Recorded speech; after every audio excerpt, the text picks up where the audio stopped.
खुलुमबाय लोगोफोर, नोंथांमोनखौ गासैखौबो आंनि गोदान भिडिअ बरायनाय बावहरनाय थाबाय।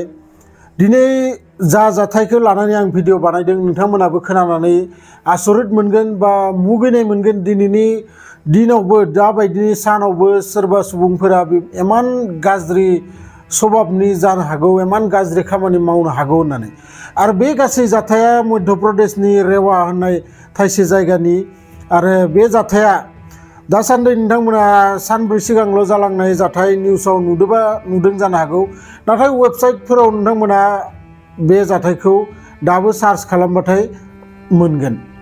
आरो बे जाथायखौ लानानै जोंनि दा जेसेबां सुबुंफोरा बे जाथायखौ मिथिदों बा नुदों, बिथांमोना गासैबो माने मुगैदों बे जाथायखौ लानानै। सुबुं माहारि जानानै जोङो माबोरै इमान गाज्रि खामानि मावनो हागौ होननानै गासैबो बे जाथायखौ मुगैदों। आरो बे जाथाया दा भाइरेलबो जादों। आरो बे जाथाया जाबाय ओरैबायदि, सासे सेंग्रा आरो सासे सिख्ला उन्दैनिफ्रायनो ज' फरायजाबनाय आरो सानैखौबो मोजां मोनलायो। बिनि थाखाय न'खर गंनैनिफ्रायबो रायज्लायनानै सानैखौबो हाबा खालामनानै होयो। हाबा खालामनानै थिग मास मोनसेल' जाबायमोन। मास मोनसे उनाव बै हिन्जावा हौवानि सिगाङाव बुंबाय जे जोङो मन्दिराव बेरायनो थांथौ होननानै। आरो बेखौ बुंनायनि उनाव बै हौवाया हिन्जावखौ बेरायनो लाना थाङो बै मन्दिराव। आरो मन्दिराव जेब्ला फुजा होरि बावखांनानै सानैबो बै मन्दिरनिनो उनखैजा बिराद गेदेर अन्थाइ दंमोन। आरो बै अन्थाइनि उनखैजा बिसोरो जनानै ओरैनो रमान्टिक मुडमोन, बोथोरफोराबो बेफोरबायदिनो दसे जनानै रायज्लायनो होननानै बैयाव जहैदोंमोन। आरो सानैबो बिदिनो रायज्लायबाय थाबाय। आरो बिनि थिग एसे गोजानाव 6 जन सेंग्राफोर बेयाव जुमाय लोंलाय, गान्जा सोबलाय, बिरि सिगारेट सोबलाय, सोरबा गस्ला गानदो, सोरबा गानाखै, बेफोरबायदि बिसोरो जनानै पार्टि खालामबाय दङ।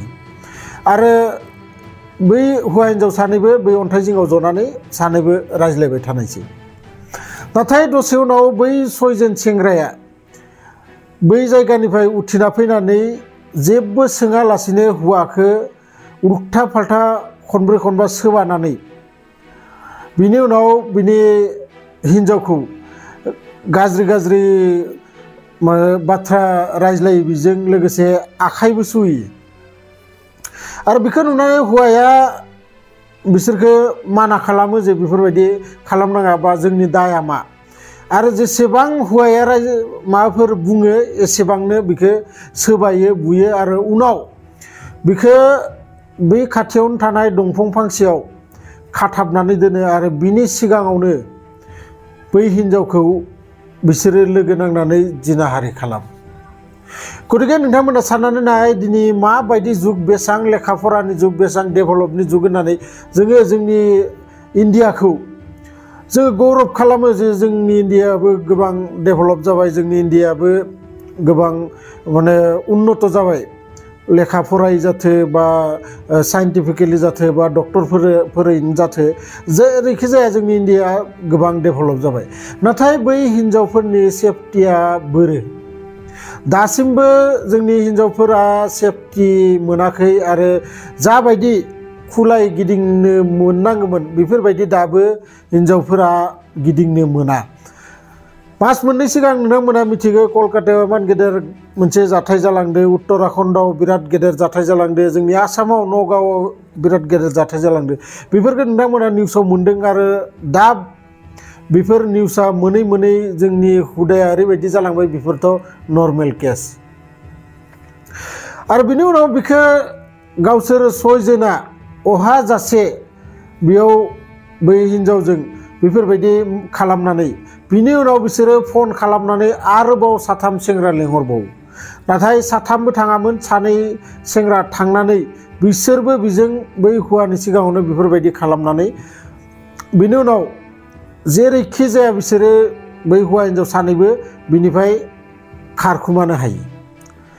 आरो बै खारखुमानो हानायाव सानैबो खोब मेंनानै फैयो। आरो न' सिङाव हाबनानै बै हिन्जावा आरो हौवायाबो गाबैबाय थायो न'खरनि गासै सुबुंफोराबो बिसोरखौ सोङो मा जाखो मानो गाबबाय दोङो मा जादों नोंसोरदो मा खोन्था मा बाथ्रा जोंनो खोन्था नाथाय बिसोरो जेबो खोन्थायालासिनो सानैबो खोब गाबो आरो हौवाखौ मानिनांगोन दा बायदिनि जुगावबो सासे ओरैबायदि हौवा गासै जाथाया गावनिनो मेगन सिगाङाव जालांदो नाथाय बियो हिनजावखौ बुङो जे नों जेबो सिन्था खालामनाङा नोंजों आङो थैजासिम थागोन होननानै हाबा लादों आरो आङो नोंजों थैजासिम नोंजोंनो थाफागोन नों जेबो सिन्था खालामनाङा आरो बिदिनो हिनजावखौ सान्त्वना होनानै अखानायै फुङाव बिसोर सानैबो पुलिस स्टेशनाव थाङो आरो थांनानै बे गासै जाथायखौ पुलिसनो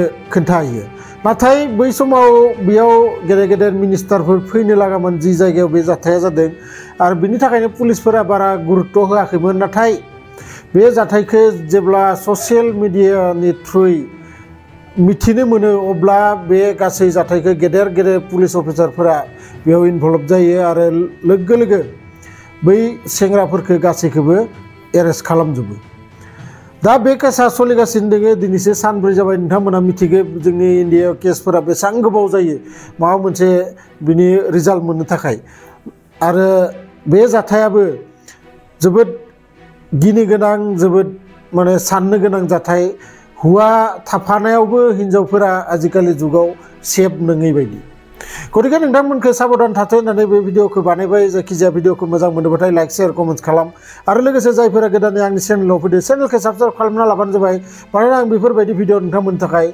लाबोगासिनो थायो लोगो मोनगोन बिदिनो मोनसे इन्टारेस्टिं भिडिअ लानानै नेक्स्ट भिडिअआव गोजोन्थों।